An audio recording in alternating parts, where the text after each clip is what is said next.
George Hill has that taken care of. And then you got more length and more athletic ability, more bodies to throw at a Kevin Durant and all these guys that the Warriors have that typically shoot them out of the game. So, yes, they are a better team. You don't think that they're a better team because LeBron is your biggest focus point. Because that's what it always comes down to. But you need LeBron. One player cannot be a great team. But the reason that they were in such a funk had a lot to do with what LeBron was not doing. And that's all I'm saying is that. So you don't think the guys around him were wearing on him and his ability to perform? You don't think that had? No, I'm not saying that it had nothing to do with it, but I'm just saying those guys could have come around and played better. We know Isaiah Thomas is a better player than we saw in But he's not the right fit. But a better player than he did play is what I'm trying to say. Okay, but if you remember his first game, it doesn't matter. You remember his first game? He played well. He had a great game. Everybody said, oh, look, Kyrie who? Do you remember that? Yeah. That was not that long ago. Here's the thing, though, you're not taking into account.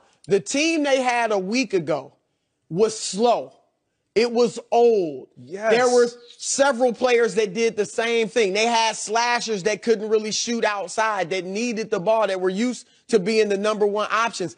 That's all different now. You're not going to, like you said, George Hill's not going to cause any problems. He's happy in his role. Jordan Clarkson is similar to D. Wade at this point, Isaiah Thomas, Derrick Rose. But you had three of them. Now you got one. Now he can come in and do his thing. When J.R. Smith is not shooting the ball well, which he's always up and down, now you have Rodney Hood to come in and play where before you really didn't have any other shooter at the two-guard spot you could put in.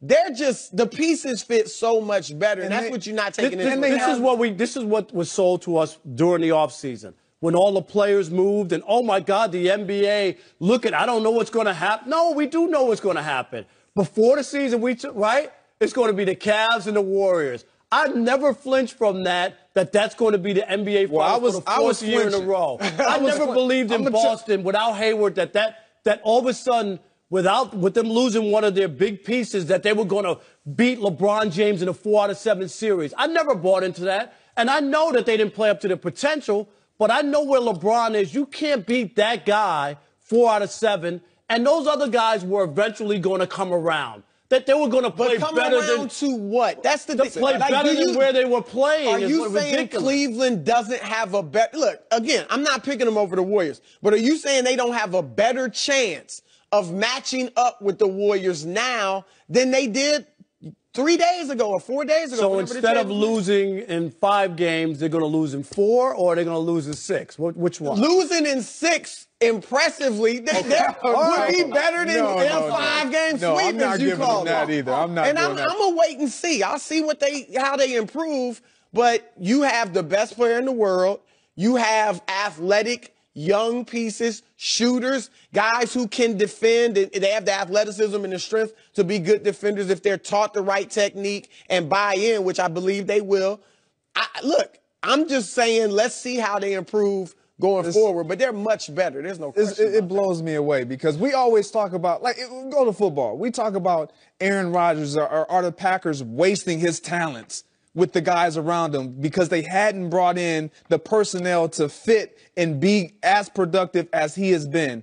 Now, the Cleveland Cavaliers are in a situation where they didn't have guys being productive. It was the personnel around them. It was wearing on their guy. He saw it. It was visible to even us as fans, us as viewers, to see this isn't the same LeBron James.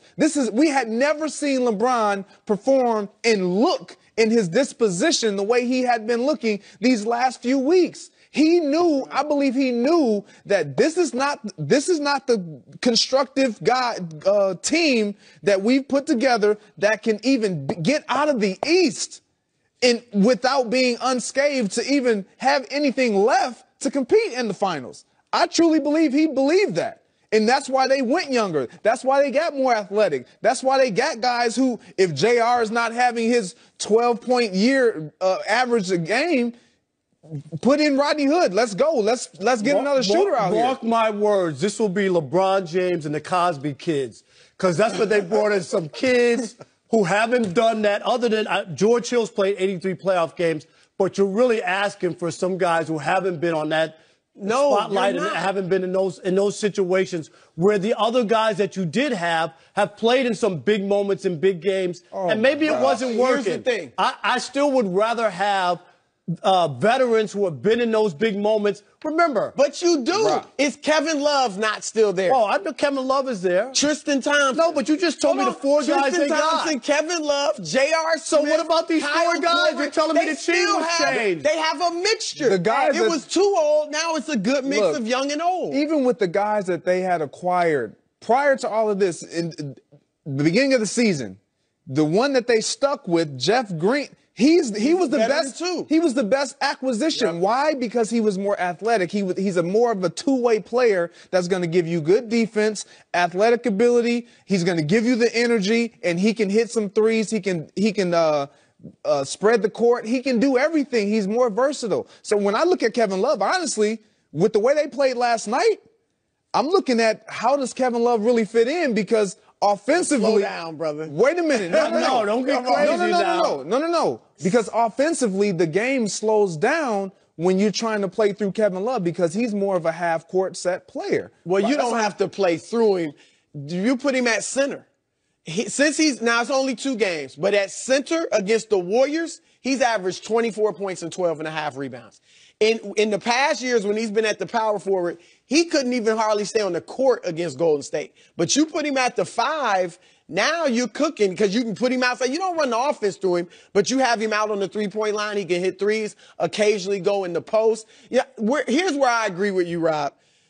The one, I think they would have won the East too, even if they hadn't made trades. But there was one thing that scared me and concerned me about that. You said it, you're right. LeBron was unmotivated. He was dispirited. And for the first time really in his career, we saw a different type of LeBron.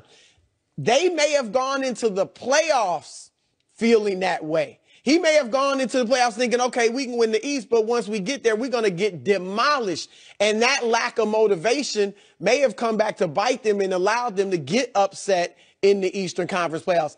I don't think that exists anymore, because I think he believes more in these guys than the ones he had before. That's fair. Stop ganging up on him. It's all right. No.